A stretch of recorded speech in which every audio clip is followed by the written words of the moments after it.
नमस्कार दोस्तों, web study point में आपको स्वागत है। मैं हूं विश्वजीत। आज हम देखेंगे भारत और चीन के बीच पेंसिल समझौते के बारे में। वो क्या है, उसका हिस्ट्रिकल बैकग्राउंड क्या है, उसके बारे में हम चर्चा करेंगे।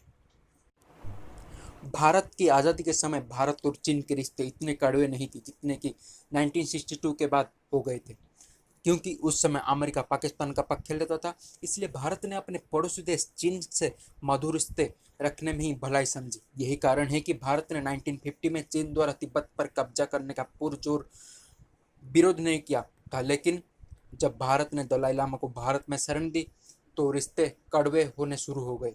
हालांकि तत्कालीन प्रधानमंत्री नेहरू ने पंसिल समझौते के माध्यम से दोनों देशों के बीच मधुर संबंध बनाने के लिए कोशिश की, लेकिन वे कामयाब नहीं हुए और दोनों देशों के बीच 1962 का युद्ध हुआ।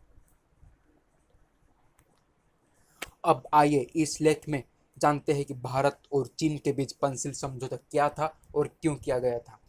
पंसिल समझौते के बारे में। पंसिल समझौता चीन के क्षेत्र तिब्बत और भारत के बीच आपसी संबंधों और व्यापार को लेकर हुआ था। पंसिल या शांतिपूर्ण सहअस्तित्व के 5 सिद्धांत हैं, पर पहली बार औपचारिक रूप से भारत और चीन के तिब्बत क्षेत्र के बीच व्यापार और शांति के समझौते पर 29 अप्रैल 1954 को हस्ताक्षर किए गए थे। यह समझौता तत्कालीन प्रधानमंत्री जवाहरलाल नेहरू और चीन के पहले प्रधानमंत्री चाउ एन लाई के बीच हुआ था। पंचशील संधि के विच्छेद है पंचशील अर्थात 5 सिद्धांत या विचार। पंचशील शब्द ऐतिहासिक बौद्ध अभिलेखों से लिया गया थे, जो कि बौद्ध भिक्षुओं का व्यवहार निर्धारित करने वाले 5 निषेध होते हैं, अर्थात इन कामों को करने की मनाही हर बौद्ध व्यक्ति के लिए होती है।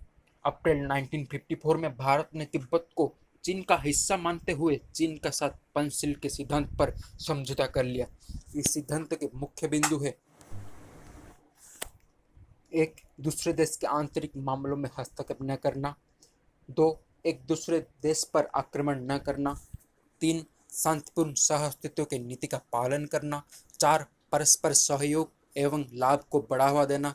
5, सभी देशों द्वारा अन्य देशों के क्षेत्रीय अखंडता और प्रभुसत्ता का सम्मान करना। पंचशील संधि ने भारत और चीन के संबंध के तनाव को काफी हद तक दूर कर दिया था। इन संधि के बाद भारत और चीन के बीच व्यापार और विश्वास बहाली को काफी बल मिला था।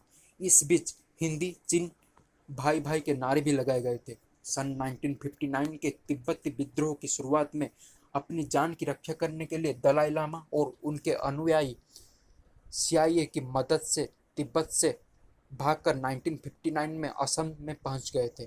भारत ने उन्हें शरण दी। बस यहीं से भारत और चीन के बीच पंचशील समझौता खतरे में पड़ गया, क्योंकि समझौते में लिखा था एक दूसरे के आंतरिक मामलों में दखल ना देना।